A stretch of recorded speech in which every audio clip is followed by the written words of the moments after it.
Radio à vous l'été, l'esprit patriotique. Alors rapidement, je vais relancer d'abord Philippe Kokoa Midodji, puisque je sais que vous avez eu connaissance de ce communiqué. Il y a 17 mouvements de la société civile togolaise, dont le Fonds citoyen Togo Debout, et qui ont réagi à travers un communiqué rendu public jeudi dernier sur le jeu de trouble que continue de jouer la CEDEAO. Et l'organisation sous-régionale avait, dans un communiqué le 15 avril dernier, il avait annoncé une mission exploratoire au Togo suite au coup d'État constitutionnel. Et le lendemain, la CEDEAO sort encore un autre communiqué et annonce plutôt une mission d'information, d'évaluation préélectorale. Et là, la CEDEAO n'évoque plus la question de révision constitutionnelle, qui est d'ailleurs très controversée par la majorité du peuple togolais. Et ça fâche beaucoup de Togolais, notamment la société civile. Quelle est votre réaction, Philippe Amendodi? Merci Sylvain. J'aimerais dire deux choses. La première, c'est féliciter les organisations de la société civile, tant au Togo que dans la diaspora, qui ont pris le soin ou la peine de faire observer la duplicité de la CEDEAO. La seconde chose, c'est de faire observer également que, et tu l'as souvent dit, la lutte de libération du peuple togolais ne peut être menée que par les Togolais. Rappelons-nous, en 2017-2018, la façon dont la CEDEAO et certains dirigeants qui sont toujours en poste aujourd'hui à la tête de leur pays ont roulé, je pèse mes mots, ont roulé dans la farine les leaders de l'opposition qui étaient pourtant proches du but, c'est-à-dire le départ de Faure et Sozina Nyasimbe. Donc, moi je pense sincèrement, nous pouvons nous offusquer, nous pouvons condamner la démarche, mais c'était prévisible. Vous savez, avec l'activisme d'un certain Doucet, Robert Doucet, avec la fumisterie qu'on connaît à cette institution, qui est un outil, un syndicat de chefs d'État qui veulent rester ad vitam aeternam au pouvoir, est-ce qu'on aurait pu s'attendre? La conclusion, ou en tout cas, l'issue aurait été autrement. Je pense que non. Donc, le défi revient d'abord, principalement, au peuple togolais. Et j'ai vu, je termine par là, que dans le communiqué, nous prenons toujours le soin de féliciter le courage et la bravoure du peuple sénégalais. Si le peuple sénégalais avait eu confiance ou espoir en la CEDEAO, aujourd'hui, Macky Sall serait encore au pouvoir. S'il nous plaît, les Togolais, j'espère qu'on reviendra là-dessus. Il n'y a que nous, et nous, on dit dans notre vernaculaire, habito bivena. C'est celui qui porte la blessure, qui ressent la douleur de cette blessure. La CEDEAO ne porte pas cette blessure, c'est pas à elle de venir nous aider. Merci. Tout à fait. Alors, Afiavi Mondius depuis Lyon, je rappelle que vous êtes commissaire exécutif de Kodi Togo, coalition de la diaspora pour l'alternance et la démocratie. Est-ce que vous avez une réaction sur ce comportement de la CEDEAO face à la situation actuelle au Togo? La CEDEAO, qui était censée être la CEDEAO des peuples, est devenue la CEDEAO du syndicat des présidents. Voilà.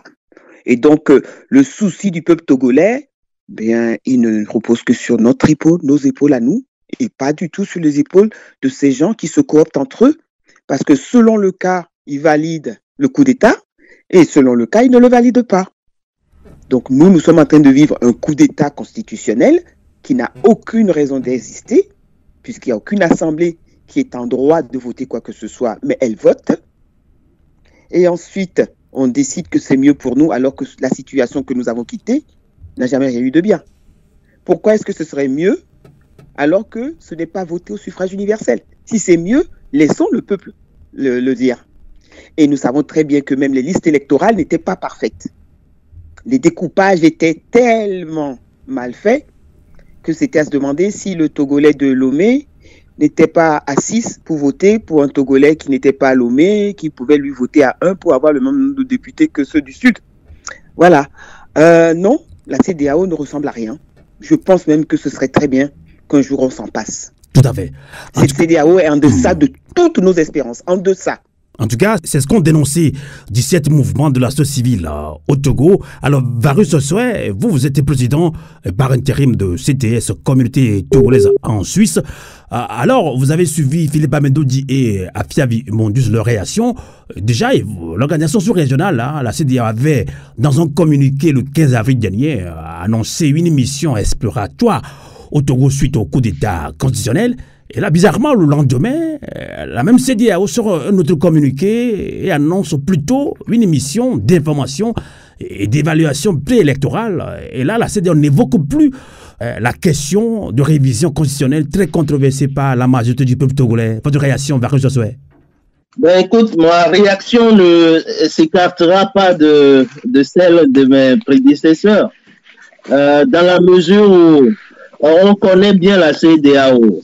2005, 2017 et 2020 où le prince tyrannique a eu cette diabolique idée de préparer les élections sans appui financier des impérialistes et des ex-colonisateurs ou bien actuellement colonisateurs aussi de nos peuples. Donc, la CEDEAO est à la botte de ces impérialistes, étant donné cela, étant donné qu'il sert les intérêts de la France Afrique et des États qu'on appelle les puissances et que nous devons qualifier aujourd'hui de puissances coloniales, puisque leur action persiste. Sur leurs genoux sont toujours appuyés sur nos coups, alors il n'y a rien que la CEDEAO puisse faire qui soit différent de toute manigance, de toute stratégie d'aliénation du peuple togolais.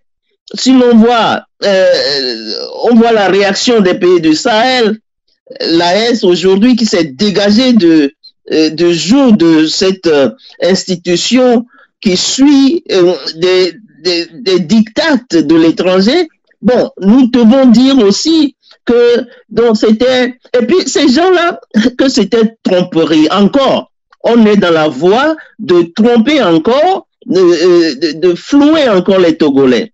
Alors, ces termes-là qu'utilisent ces gens-là, qui sont très intellectuels de haut niveau, on peut aussi les penser comme des termes insidieux, des termes qui servent à tromper la vigilance des Togolais. Parce que les mots ont un sens. De mission d'exploration à mission d'information et d'évaluation d'élection, il y a une grande distance. Soit vous venez vous explorer, vous regardez, vous observez ce qui se passe dans le pays et vous rendez des comptes. En tout cas, c'est comme si pour ce coup d'État constitutionnel, ou cette question de révision constitutionnelle, pour la CEDEAO, donc c'est pas tellement grave, c'est ça? Non, mais écoute, tu l'as bien vu. Puisqu'ils n'en parlent plus. Non, mais ils sont là pour légitimer cet énième coup d'État de force. Parce que ce qui va arriver, c'est que ils vont déclarer que tout se passe bien et que au fond, on va calmer un peu l'ardeur de nos leaders politiques qui sont tous contre ce projet-là de constitution et même le peuple entier. Hein? Ils vont tout faire pour miner la réaction, la vigilance de nos concitoyens. Et ça, nous ne devons pas laisser passer. La paix n'est pas à obtenir, à garantir à tout prix. Je dirais cela à nous, Togolais. Donc, passer par tous les moyens pour rétablir la justice constitutionnelle, rétablir la paix, la vraie paix au Togo. C'est ce que nous devons faire. Les tintamars, on les a programmés, on les a projetés. Il faut que cela se fasse puisque les manifestations sont interdites. Il faut trouver d'autres moyens pour rendre la vie invivable à ces dirigeants. Tout à fait. Radio à vous l'été, l'esprit patriotique.